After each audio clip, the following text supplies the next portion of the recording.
Javiero here with your VA mentor, and I want to welcome you to our Tuesday Facebook Live. Now, we'll be moving forward. I'll be doing these on Tuesdays at 10 a.m. again.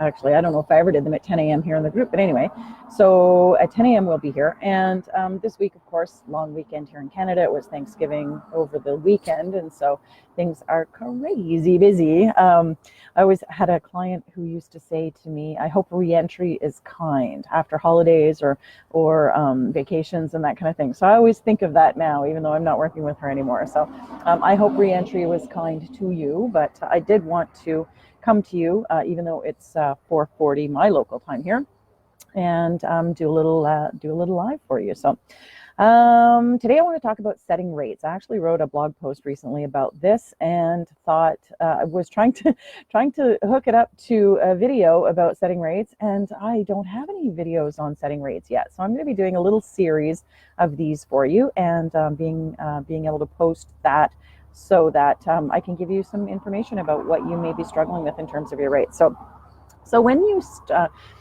here's the thing, we get into our business and we look at what services we're going to offer, and then we get completely stuck on, what do I charge? How much do I charge for this, whatever it is that I'm going to do? And sorry for all the background noise.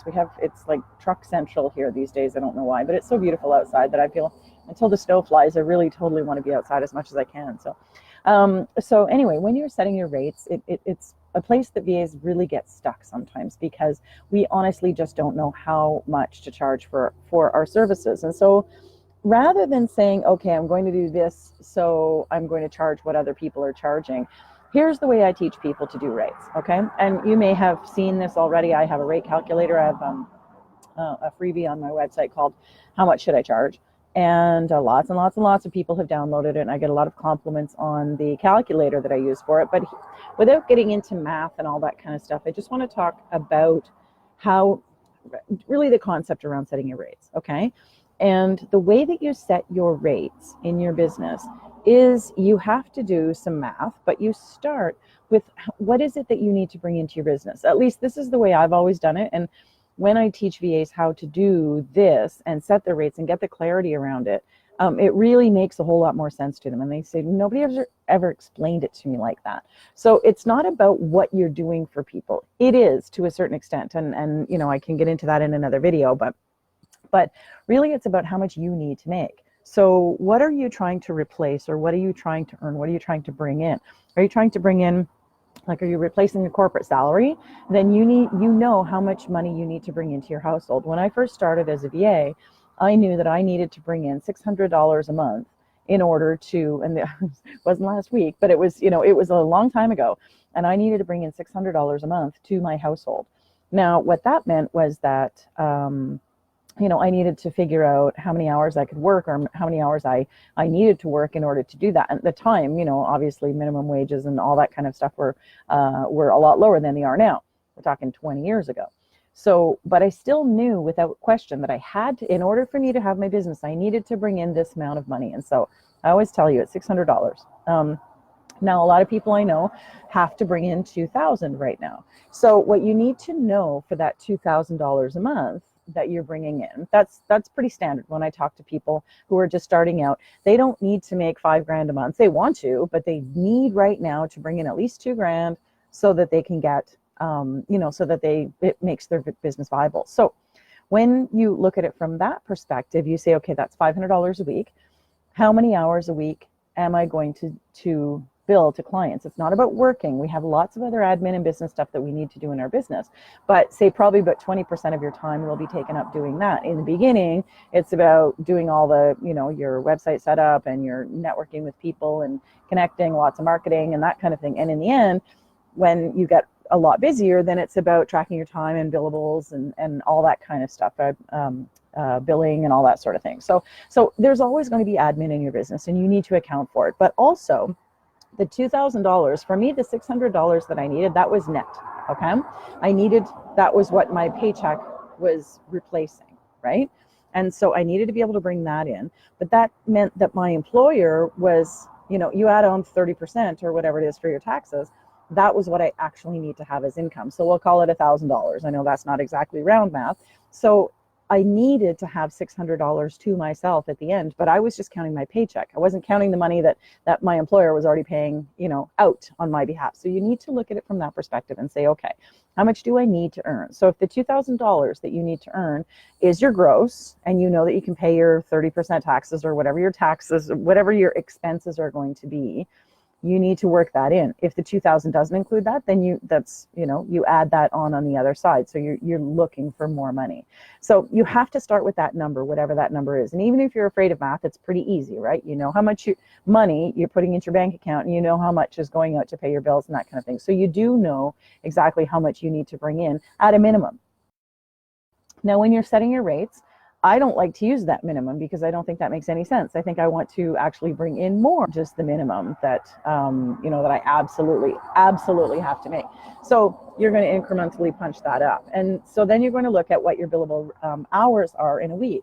Generally, I tell people who want to be a full-time VA to start with a number of 30, because if you work 30 billable hours and then you have the other 10 to do your admin and that kind of thing, that's a very full business. You work 40 hours. It's just like working a job. You can do it during business hours. You can still be available for your kids and your family, and you can do all the things that you want to do, but you're replacing, you're replacing your income, your revenue, you're replacing your paycheck, and you're still able to keep it within, the realm of just business hours.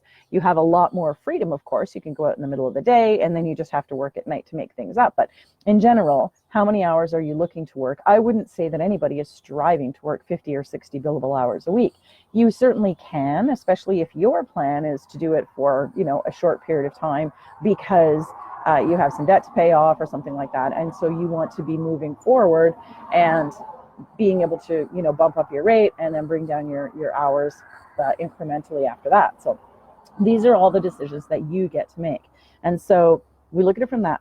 How much do you need to bring in? How many billable hours can you work? Or are you going to work? And then you just divide that, right? So what did we say? We said $1,000. And say if we did 30, oh man, I'm going to mess up all my math. So say we're doing 25 billable hours a month. 25 times 4 is 100. If you need to bring in $1,000 per, I don't know how are we doing this now. I better write it down. So if you need to bring in $1,000 a month and you are working 100 hours, you have to charge at least $10 an hour. Well, that actually sounds pretty ridiculous, because you're not going to work 25 hours a week and only make $1,000. So that's what I mean about physically looking at the math and doing it. So I'll give you the link to my rate calculator so you can go ahead and do it yourself, and I won't muck up your math on you. But if you're billing 25 hours a week, then multiply that into what it is that you need to earn, and you'll find out exactly how much you need to make. Now, I'm not going to get into a big rate discussion or anything like that, but really, you should not, as a VA, be charging less than $25 an hour. Now, again, it depends on where you live and what the market will bear. But I know whenever I first started, I was charging $18 an hour. I jumped fairly quickly to $25 an hour, and that was 20 years ago. So I want you to be really aware that, to have a profitable business and to earn what you should be earning think of it, if you were going to go and get an administrative job right now, what is the salary? What is the going salary for that? Because essentially that's the, sort of the and I'm not talking hourly, I'm talking like a salaried position. How much would that be? That should be at least a baseline for you to say, I know a lot of administrative positions that are doing, they're a lot higher than that. At the time, I set my rate because I was making $16,000 a year as an administrative assistant.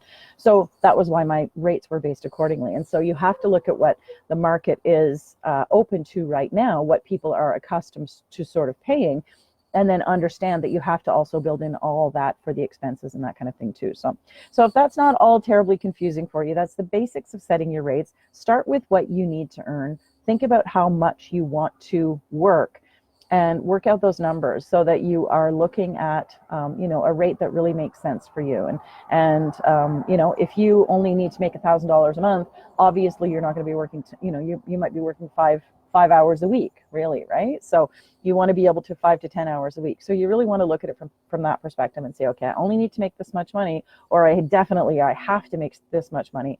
how is that going to factor into what your billable rate is going to be? So setting rates, lots of fun, lots of math, but once you get the gist of it, and once you just divide those numbers one into the other, you're going to find that you are a lot more comfortable with setting the rate that you want to charge for your business. I'll see you next time. Bye.